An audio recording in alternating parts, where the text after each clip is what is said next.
पुंडलीकवरदा हरिविठ्ठल श्री ज्ञानदेव तुकाराम सद्गुरु समर्थ त्र्यंबकानंद महाराज की जय। माऊली ज्ञानेश्वर महाराज की जय। जगद्गुरु तुकाराम महाराज की जय। श्री गुरुदेव दत्त। जे ताने निमिया अपत्ये आणि माझे गुरु एकलवते, म्हणून कृपेसी एक हाते झाले तिये। 15व्या अध्यायातला मंगलाचरणामध्ये असलेली 19वी ओवी। या अगोदर श्रीगुरूची मानसपूजा हा विषय झाला आणि त्यानंतर या ग्रंथातील अक्षराला श्रीगुरूची कृपा असली तर मग श्रोत्याच्या ठिकाणी श्रवणाचं सुख जाग होईल अशी मांडणी करून हे कृपा करणारे माझे श्रीगुरू हे माझे कोण आहे तर आई आहे। जसं तहानं लेकरू आईशिवाय दुसरं काही नाही, म्हणजे त्याला भूक लागली तरी रडतं, झोप लागली तरी रडतं, काही टोचलं तरी रडतं, म्हणजे त्याला रडणं हेच माहिती। आणि म्हणून आई सगळं काही त्याचं पाहत असते। त्याला लागलेल्या भुकेची जाणीव आईलाच होते। म्हणून इथं सुद्धा तहाने अशा तऱ्हेची कल्पना घेतली। मी कसं आहे, तहानं बाळ आहे। मग तहानं बाळ सगळं जसं सर्व भावेशी उखिते ओपिले मज चित्ते, सगळं काही त्या आईच्या जीवावर त्या लहान बाळाचं असतं, तसं माझं आहे। आणि दुसरी गोष्ट काय की माझे गुरु एकलवते। आता गुरुला शिष्य किती पण असतील, पण मला मात्र गुरु एकच आहेत ना, म्हणून मी एकलवताच आहे। त्यांचे बाकीच्या शिष्याबद्दलचं काही असो, पण माझ्या ठिकाणी माझं श्रीगुरूशी एकुलते एकपण आहे। त्यामुळं हे जे काही माझ्यासाठी निर्माण झालेली जी कृपा आहे ती सगळी काही माझ्याकडे येईल एक हाते। म्हणजे आता त्या कृपेच्या ठिकाणी दुसरं काही नाही, एकमेव मीच आहे। कारण मी एकुलता एक आहे, मग एकमेव कृपा माझ्याकडे येईल। वास्तविक पाहता श्रीगुरूची कृपा ही अनवरत असते, म्हणजे ते वाहतच असते। पण जेव्हा जेव्हा आपल्या अंतःकरणाची भूमिका तयार होईल आणि श्रीगुरूच्या अभिमुख आपण होऊ, तेव्हा तेव्हा ती कृपा आपल्याकडे वळत असते। म्हणजे याच्याकरता काय आहे की सन्मुख होणं म्हणजे समोरासमोर बसणं, या दृष्टीनं त्या दृष्टीचं एकरूप होणं असं नाही, अंतःकरणानं सन्मुख होणं। हे जेव्हा होत असतं तेव्हा ती कृपा आपल्याकडंच काय करते, सहज येत असते। अशी कृपा माझ्या ठिकाणी झाली की मग हे काही होणार आहे ते सगळी ग्रंथनिर्मिती होईल। त्यातली असणारी जी अक्षर आहेत किंवा जे शब्द आहेत, जे वाक्य आहे, ज्या ओव्या आहेत, ह्या सगळ्याच काय असतील, श्रोत्याला ज्ञान प्राप्त करून देणाऱ्या असतील। पहापा भरोवरी आघवी मेघ चातकाशी रिचवी, मजलागी गोसावी तैसे केले। आता ज्या पद्धतीने एक असं उदाहरण दिलेलं आहे की जसं चातक पक्षी केवळ पावसाच्या पाण्यावर असतो आणि यावेळेस त्या चातकासाठी ते जे काही आहे मेघ, ते सगळं काय आहे चातकाचं पोट भरेपर्यंत तिथं देतात। अर्थात जिथं जिथं चातक असतो त्याचे काय पक्ष्याचा थवा असेल का काय असेल हे नाही, कारण आपण चातक चकोर हे सगळे ग्रंथातूनच ऐकतो। कोकिळा तरी आपल्याला बघायला मिळते, ही अशी असते कोकिळा, हा असा असतो भारद्वाज, हे दाखवता येतं. पण हा चातक आहे आणि हा चकोर आहे हे पाहायला कठीण. तरी पण जिथं असेल तिथं पाऊस पडतो. मग जसं तो आपल्या चातकासाठी सगळं मेघ आपलं पाणी त्या ठिकाणी देत असतो, तसं हे जे काही आहेत माझे स्वामी सगळी कृपा माझ्याकडे देतील. म्हणून रिकामे तोंड करू गेले बडबड, की गीता ऐसे गोड आतुडले. आता काय आहे की काही गोष्टी देत असताना त्याच्या ठिकाणी अगोदरचे क्रम कसे असते ते दिलेले आहेत. कारण जेव्हा आपल्या मुखातून परमार्थाचं नामस्मरण निघल किंवा परमार्थीय काही प्रमेय प्रक्रिया निघतील, काही व्याख्या निघतील, तेव्हा त्याच्या अगोदर आपल्या मुखात दुसरं काहीच नसलं पाहिजे, दुसरा काही आठवू नको, दुसरी काही कल्पना नको. तेव्हा हे सगळं बाहेर पडतं. अर्थात वाचेच्या ठिकाणी अगोदर जे काही मध्यमेत दडलेलं आहे ते बाहेर यायला बघतं. मग मध्यमाच रिकामी झाल्याशिवाय वाचा म्हणजे पुढची वाणी कशी चालेल, त्याच्याकरता दाखवलं म्हणून रिकामे तोंड. आता या ठिकाणी काय असतं की वाचेतून आपण जे बोलत असतो ते जे बोलणं आहे ते कुठल्या तरी काहीतरी संस्कारानं आत साचलेलं आहे आणि कोणत्या तरी हेतूनच बाहेर पडत असतं, निष्कारण बाहेर पडत नाही. म्हणजे त्या सगळ्या गोष्टी आमच्या ठिकाणी आहेत आणि त्याचंच बाहेर पडलेलं स्पष्टीकरण आहे. आता हे जसं आहे तसंच काय होतं की सतत आमच्या ठिकाणचं बोलणं चाललेलं असतं. पण मनुष्य काय करतो, कामाचं तर बोलतोच, पण कामाव्यतिरिक्तही बोलतो. पण कामाव्यतिरिक्त बोलत असला तरी ते सुद्धा कुठंतरी दडवून ठेवलेलं असतं.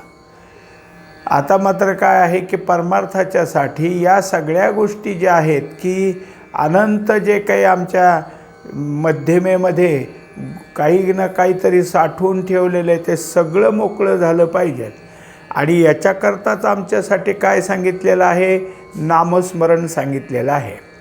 हरिमुखे म्हणा, हरिमुखे म्हणा. मग का सांगितलं हे की हे मुखानं म्हणत असताना मध्यमेतलं जे काय असेल ते सगळं निघून जाईल. मुखाने म्हणायचं म्हणजे वाचाच बोलणार आहे का नाही. मग वाचेनं मध्यमेची शुद्धता होऊ लागली. अशी शुद्धता झाली तरच. अर्थात काय आहे, नामस्मरण होण्याकरता अगोदर पुण्यच असावं लागतं. अगोदर आपल्या हातून काहीतरी सुकृत घडावं लागतं. बहुत सुकृताची जोडी म्हणून विठ्ठली आवडी. विठ्ठलाची आवड निर्माण होण्याकरता अगोदर खूप मोठं सुकृत केलेलं आहे आणि मग हे नामस्मरण मुखाशी आले. त्याच्यासाठी सांगतात की तिळे तिळे पुण्य साचा पडे. हे सगळं काय हळूहळू करत तुमच्याकडं पुण्य वाढल आणि मग तुमच्या मुखातून परमार्थाचे सगळे जे काय असतील त्या गोष्टी बाहेर पडतील. माऊलींचं हेच झाले. त्यांचं तोंड जे काय आहे ते आता रिकामं झालं आणि मग आपण जे काही बोलतो त्या बोलण्याला बडबड म्हणतातच. काही बोलणं निघाले की बडबड असते. आता आपण पाहतो की तुम्ही आम्ही सगळे संसारातल्या काही ना काहीतरी गोष्टी घेऊन बोलत असतो. पण जे लहान लेकरू की नुकतंच आताशी काय आहे त्याला आवाज आला आहे बाहेर किंवा काय आहे त्याला अजून शब्दही नीट म्हणता येत नाहीत, पण ते उगीच आऊ करून काहीतरी खेळ खेळतच असतं. काय बोलतं आहे त्याची त्याला माहीत नसतं. मग ह्याला काही हेतू आहे का इथं, काहीच नाही. मग का ऊ करतो आहे हा, याचा अर्थ ते एक प्रकारचे काय आहे, रिकाम्या तोंडातली बडबडच आहे की निर्हेतुकच आहे. पण निर्हेतुक असूनसुद्धा त्यातनं काय आहे काय कशाचं काही नाही. आणि जरासं बोलायला लागलं तरीसुद्धा असं संदर्भहीन ते बोलतंच. पण आता मी बोलू लागलो म्हणजे माझ्या मुखातून बोलणं सुरू झालं तर तुम्ही म्हणत असाल ही बडबड आहे, पण त्या माझ्या ठिकाणी असं दिसून आलं की ही बडबड नाही, माझ्या मुखातून आता गीता बाहेर पडायला लागली. गीते ऐसे गोड आतुडले की गीताच बाहेर पडायला लागली. आणि याची जाणीव मला झाली, कारण माझ्या मुखातून हे ज्या अर्थी बाहेर आले मग मी काही बोलायचं झालंच सगळं आणि बोलू लागलो ती गीता. म्हणजेच अगोदर तोंड रिकामं झालं किंवा परमार्थाचं तुम्हाला जर गरज असेल तर अगोदर तोंड रिकामं करावं लागेल.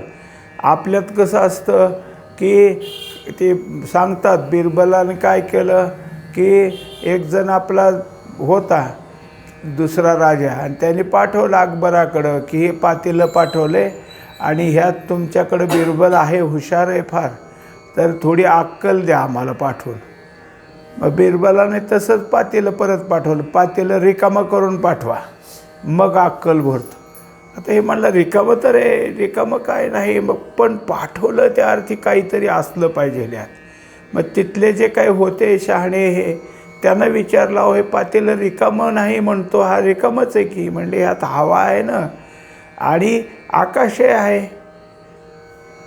मग आता हे कसं काढायचं म्हणलं, हे आपलीच अक्कल काढली. आता हे कसं काढायचं आपल्याला कळेना. अर्थात रिकामंच आहे असं नाही ना. मग रिकामं होण्याकरता काय करावं लागेल तर शुद्धी करून घ्यावी लागेल.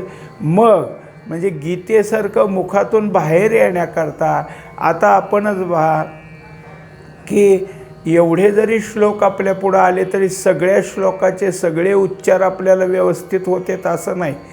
ते सुद्धा व्याकरणासारखे मग तर होतच नाहीत. याचं कारण काय तर आपल्याला जिभेवर त्याचा सवयच नाही, जीभ त्या अक्षराप्रमाणे वळत नाही. त्याच्यासाठी संथा घ्यावी लागते. मग म्हणून घेऊन आपल्याकडं त्या उच्चार सुरू झाले मग हळूहळू जिभेला वळण पडतं. याप्रमाणे ही गीता आता माझ्या मुखातून बाहेर पडू लागली.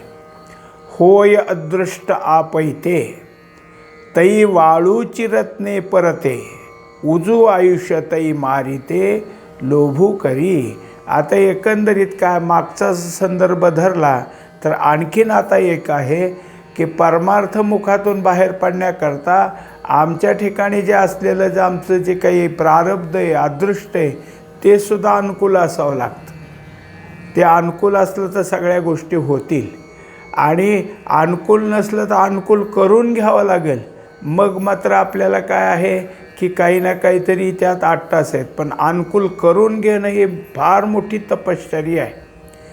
कोणी मनुष्य हा काय आहे प्रारब्धाने बांधलेला आहे. त्याला झोपेतनं उठल्यापासून पुन्हा झोपेपर्यंत प्रारब्ध सारखं पळवतं, करायला लावतं, सगळं काही आहे त्याच्याकडं. मग म्हणले आता कसं थांबवायचं आहे प्रारब्धाला. म्हणले तुम्ही नामस्मरण करायला बसा, मग प्रारब्ध बाहेर थांबतं. कुठपर्यंत तुमचं नाम होईपर्यंत. पण नामामध्ये एकाग्रता नाही झाली तर प्रारब्ध मीच तुझ्यात कल्पना ढाकलतो. आता त्या नामाला बसावून काहीतरीच विचार करावेत, कारण एकाग्रता साधली नाही. जशी जशी एकाग्रता साधल तसं तसं प्रारब्धाला तो वेळ काढून द्यावा लागेल. हे झालं तप, कारण ही एकाएकी नाही येत. नाम वदत आहे वैखरी, चित्त धावे विषयावरी. हे जे काय आहे आमच्या ठिकाणी दोष आहेत. मग हे सगळे दोष आमचे निघून जायला वरवर ते करावं लागतं म्हणजे होतं. असं आमचं प्रारब्ध तर अनुकूल झालं. आता त्याला उदाहरण दिले की जर प्रारब्ध अनुकूल असेल, तुम्ही काय आहे की जसं म्हणतात का नाही, माती हातात घेतली तरी त्याचं सोनं होतं, तसं वाळूचे रत्न होतील. कारण का तर तुमच्या प्रारब्धाने तुम्हाला अनुकूलता दिली की जे आहे त्याप्रमाणे उजो आयुष्य तै मारिते लोभू करी. आणि आयुष्यच वाढत असेल, आयुष्याला अजूनसुद्धा काय आहे बळकटी असेल, त्याचं आयुष्य आणखीन जास्त असेल तर जो मारायला आलाय तोच तुमच्यावर प्रेम करेल. काय आहे, एक जण होता आणि बहिर्दिशेला गेला आणि माघारी फिरताना एकदम उडी टाकली कोणीतरी. म्हटलं काय इथं पडलं म्हणून पाहतो तर काहीतरी उभा राहिलेलं. म्हणलं कोण तुम्ही. म्हणलं मी भूत आहे, मला काहीतरी काम सांग. म्हणलं माझं काय काम नाही, नसलं तर मी तुला खाऊन टाकील. अहो पण माझं कामच नाही, काय सांगू. मग बरं म्हणलं सांगावंच लागल. म्हणले सांगतो, जा चित्रगुप्ताला म्हणावं माझं किती आयुष्य आहे. हा काय एका सेकंदात परत तुम्हाला 75 वर्षाचं आयुष्य आहे. परत जा म्हणलं की चित्रगुप्ताला म्हणावं मला एवढं कमी पडतं आहे, मला 15 वर्ष आणखीन द्या. ते परत आला. चित्रगुप्त म्हणले थोडंसुद्धा इकडे तिकडं व्हायचं नाही. म्हणला जा परत 5 वर्ष कमी करा म्हणा, बस झालं 70. परत आला हो, तेच सांगितलं आहे थोडंसुद्धा आयुष्य तुमचं इकडं तिकडं होणार नाही. आणि तू काय खातो म्हणला आता मला, माझं आयुष्य आहे तर तुझं काय भ्यायचं कारण आहे. आता काय तुझं, मी तुला भीतच नाही. तर गेलं माघारी निघून. हे काय आहे, काल्पनिक कथा आहे. पण मनुष्याच्या आयुष्याची बळकटी असली म्हणजे काही त्याला होत नाही. तसं इथं दाखवून दिलं आहे की जो त्याला मारायला आलता तोही त्याच्यावर लोभू करी, म्हणजे त्याच्यावर प्रेम करेल. आधणी घातलिया हरळ, होती अमृताचे तांदूळ, जरी भुकेची राखे वेळ जगन्नाथू. आता त्याचप्रमाणे की भूक लागलेली आणि भगवंताच्याच मनात ह्याला जेवायला घालायचं, म्हणजे मग काय करील तर तुम्ही त्या ठिकाणी काय केलं, वाळू, हरळ म्हणजे वाळू, खडे, वाळूचे खडे, बारीक दाणे काय असेल ते असेल, वाळूच आधण ठेवलं आणि शिजवायला सुरुवात केली. आता वाळू कशी शिजणार, पण भगवंताला तुम्हाला जेवायला घालायचं आहे ना, मग तेच शिजून जाईल आणि सुंदर प्रकारचा भात त्याच्यातून तयार होईल. तुमची भुकेची वेळ राखली जाईल. तयापरी श्री गुरु, करीती जई अंगीकारू, तई होऊन ठाके संसारू, मोक्षमय आगवा. आता त्याच्याकरता सांगतात की मागच्या ओवीत एक आपण पाहिलं की जरी भुकेची राखे वेळ जगन्नाथू. जगन्नाथ शब्द का घेतला इथं, तर तो सगळ्या जगाचं पालन पोषण करणार आहे म्हणून हे नाव घेतलं. आता आपण जी ओवी पाहत आहोत ते महत्त्वाची ओवी की तुमच्या ठिकाणी परमार्थाची आवड असली, त्याला काय आहे की पारमार्थिक शब्द आहे, चाड असली म्हणजे मनुष्याला दुसरं काही नको असतो. जया परमार्थाची चाड, तेने सांडावे हे लिगाड, हे सगळं त्याच्याकडून बाजूला पडतंच. असा जो कोणी असेल आणि तो जर श्रीगुरूला शरण गेला, श्रीगुरूंनी त्याचा जर अंगीकार केला, तर हा जो संसार आहे, संसार म्हणजे काय, देहाने केलेल्या उठाठेवी, हे सगळे जे तुमचं, तो काय होईल, मोक्षमय आगवा. म्हणजे त्याच संसारात, त्याच देहात तुम्ही काय कराल, मोक्षाचं सुख भोगू शकाल. कधी होईल हे, सद्गुरूंनी तुमचा अंगीकार केला तर. कारण काय आहे, श्रीगुरूच एक असे आहेत की ते मोक्ष दातेत, त्यांच्याच ह्याच्यामध्ये सामर्थ्य आहे की मोक्ष देण्याचं. म्हणून मग जर काही असं होत असेल, आता एवढंच आहे की अंगीकार करण्याकरता आपण काय करणार आहोत, आपण काही केलं तर त्याने आपला अंगीकार करावा ना. वास्तविक सगळ्याच जगाचा त्यांना काय आहे, कळवळ आहे. जगाच्या कल्याणा संतांच्या विभूती, हे सगळं त्याच्यासाठीच आहे ना.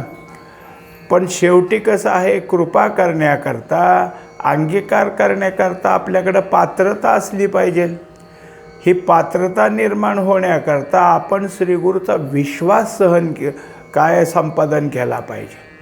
हे सगळं झालं की मग ज्या संसाराला दुःख म्हणतात, जो संसार सदैव दुःख देतो, तो संसार मोक्ष सुख द्यायला लागेल.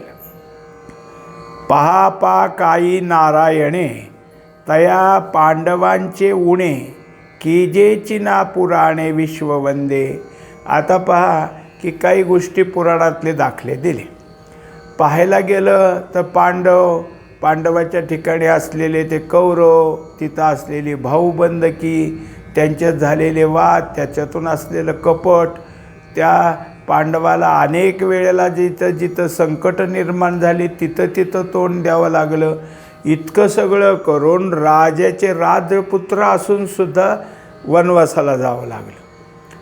पण कुठे जरी झाले आणि किती दुःखाचे लोट त्यांच्यावर ढकलले, तर त्यांना दुःख लागू दिलं नाही. परिस्थिती तीच ठेवली, पण स्थितीत बदल केला.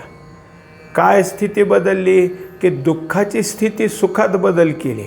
आणि परिस्थिती म्हणजे इकडं वनवास तर ठेवलाच, पण वनवासात सुखाची परिस्थिती ठेवली. कुठं जावं, कुठून आणावं, कुठं भिक्षा मागायला जावी, कोण वाढणार, इतकं सगळ्या ज्या काही होत्या त्यापेक्षा एक स्तुर्यस थाळी दिली आणि तुम्हाला पाहिजे ते करून खा. पण हे असेच होते की प्राप्त वेळ झाली न, मग प्राप्त वेळेला आपल्याला जी संधीचं एक प्रकारची म्हणजे आपत्तीला इष्ट करणं हे इष्ट आपत्ती होते. त्यांनी काय केलं, पोटाला काय लागतं बस झालं, मग भाजी भाकरी असो नाही तर काय तेवढंच अन्न घ्यायचं आणि एक वेळच खायचं. संध्याकाळी पुन्हा नाही, कारण संध्याकाळी सूर्य कुठे आहे, संध्याकाळी काही नाही, एक वेळ खायचं आणि मग उरलेला वेळ कुठं जायचं, तर उरलेला वेळ कुठं जे ऋषीमुनी आहेत त्यांच्याजवळ बसायचं आणि शास्त्र ऐकून घ्यायचं. पांडवांनी आपल्या वनवासाचं जे काय असेल ते त्यात संधीचं सोनं केलं आणि हे कुणामुळं, तर भगवंताची कृपा आहे. भगवंताने पाहिलं तुला राज्यात ठेवलं असतं तर राज्य हाकता हाकता ह्याच्यातच तुझा वेळ गेला असता, आता वेळ मिळाला आहे. म्हणून मग हे सगळे जे होते यांच्या ठिकाणी जर सगळं असेल, इतकं सगळं वास्तविक पाहता मनुष्याला असं वाटतं की काय करावं, आपल्या अंगाला थोडंसुद्धा काही मिळत नाही, खायला नाही, लिहायला नाही, काही नाही, दुःखी होतो मनुष्य. आपल्यात कसं आहे, आपल्या अंगावर असेल किंवा खाण्यापिण्याला चांगलं असेल, हे सगळ्या गोष्टीत खऱ्या, पण दुसऱ्याचं बघून त्याच्यापेक्षा आम्हाला कमी, ह्याचं फार दुःख होतं आम्हाला, त्याच्यापेक्षा आम्हाला कमी, त्यांचं फार चांगलं आहे, त्यांचं फार चांगलं आहे. 2 भाऊ जर असले आणि 2 भावांनी जमिनी वाटून घेतल्या आणि त्यांचे जमिनी कसायला लागले, ते मेहनत करायला लागले, पण एका भावाला 2-4 क्विंटल जास्त झालं की दुसरा भाऊ म्हणतो तुझी जमीन चांगली, तू तीच बळकावली, मला हलकी दिली. जे केवळ त्याला जास्त पिकलं की ह्याचं लगेच दुःख ह्याचं जागा होतं. हे काय आहे, तर आम्हाला दुसऱ्याला बघूनच दुःख करायची गरज नेहमीची सवय झाली. आता त्याच्याकरता यांच्या ठिकाणी ते काही नाही. म्हणून मग त्यामध्ये कसं सुख प्राप्त करून घेतलं, त्यात एवढं सगळं असतानासुद्धा पांडवांनी इतकं भोगलं आहे पण विश्ववंद्य झाले. आता पांडवाला विश्वामध्ये मान्यता प्राप्त झाली आणि हे सगळे कौरव इतके मोठे असून आपल्या स्वतःच्या वागणुकीनं आणि भगवंताशी द्वेष करून हे सगळे जर काही असेल तर नावसुद्धा कोणी कोणाच्या मुलाला दुर्योधन नाव ठेवत नाही, दुःशासन नाव ठेवत नाही, काही नाही. यांचे नावंसुद्धा पुन्हा कोणत्या मुलांना ठेवली गेली नाहीत. भीम, अर्जुन, नकुल, सहदेव ही नावं सगळीकडे प्रसिद्ध आहेत, पण हे नावं कोणाकडेही आलेले नाहीत. तैसे श्री निवृत्ती राजे, अज्ञानपण हे माझे, आणिले ओझे ज्ञानाची या. तेव्हा एकंदरीत श्रीगुरूची कृपा असली म्हणजे ते अज्ञानाचंच ज्ञान होत असतं. जेव्हा ज्ञान होतं तेव्हा अज्ञान कुठंतरी निष्ठून गेलं आहे. जसं खोली आणि खोलीत अंधार आहे आणि मग प्रकाश, आपण समजा लाईटचं बटन दाबलं की सगळीकडे प्रकाश, खोली प्रकाशित होते, अंधार कुठे गेला मग काही कुठं. जसं आता घागर भरायला लागली म्हणजे अर्धी घागर पाण्यात बुडवावं लागते ना अर्धी उघडी, का तर राहिलेली हवा अगोदर गेली पाहिजे मग पाणी आत जातं. तसं इथं काय कुठं जायला जागा ठेवावं लागते का अंधाराला बाहेर जायला, तो अंधारच प्रकाशमय होतो. तसं आमचं अज्ञानच ज्ञानमय झालं. पण श्री गुरु मुळे किंवा श्री निवृत्तीराजे माझ्या निवृत्तीनाथानं माझ्या ठिकाणी हे जे काही अज्ञान आहे ते अज्ञान घालून मला ज्ञानाच्या योग्यतेचं केलं आणि मग ज्ञान त्या ठिकाणी आलं.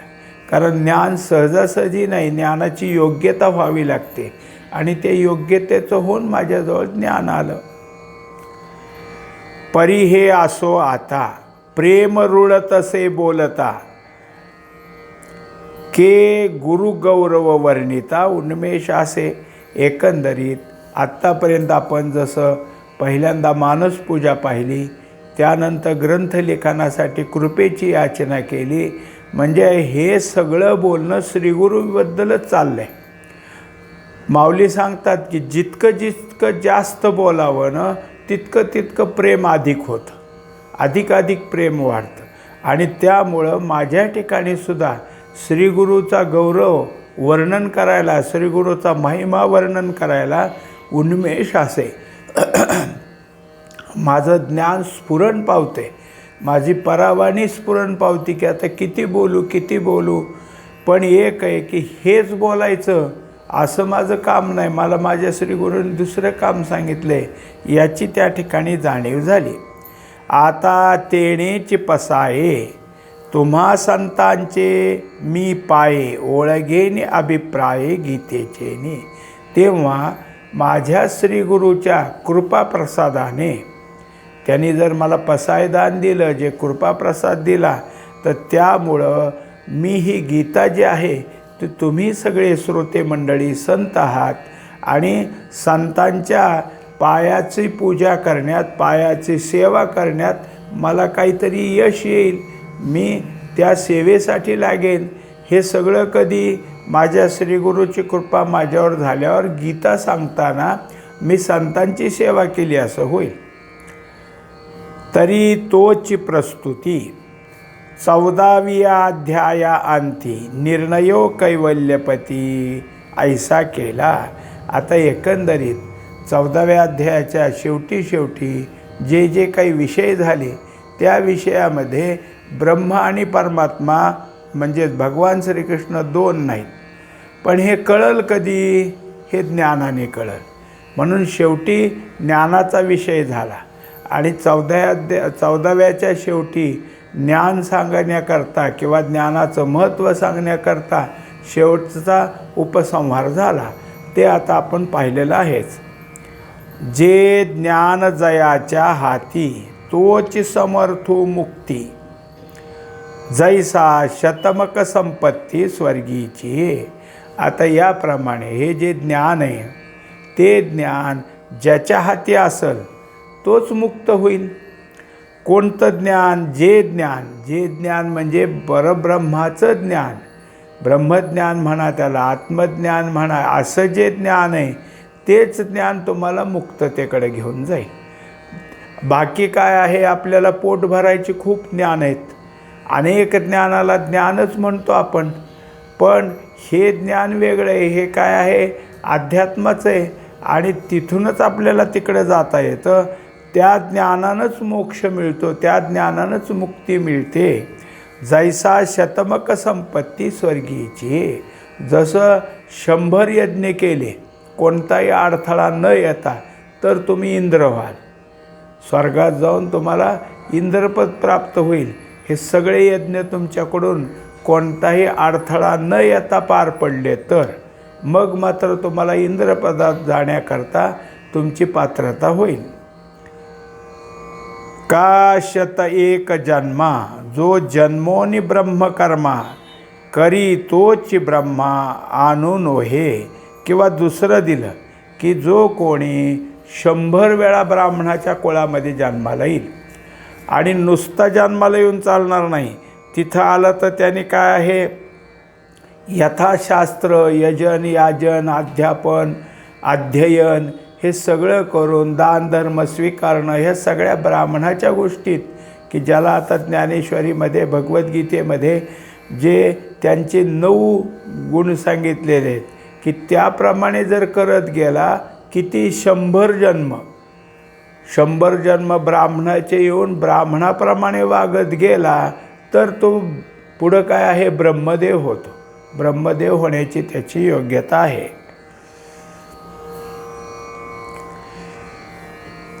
नाना सूर्याचा प्रकाशू लाहे जेवी डोळसू, तेवी ज्ञानेची सौरसू मोक्षाचा तो. आता ही सगळी उदाहरणं ज्ञानाचं महत्त्व देण्यात दिली.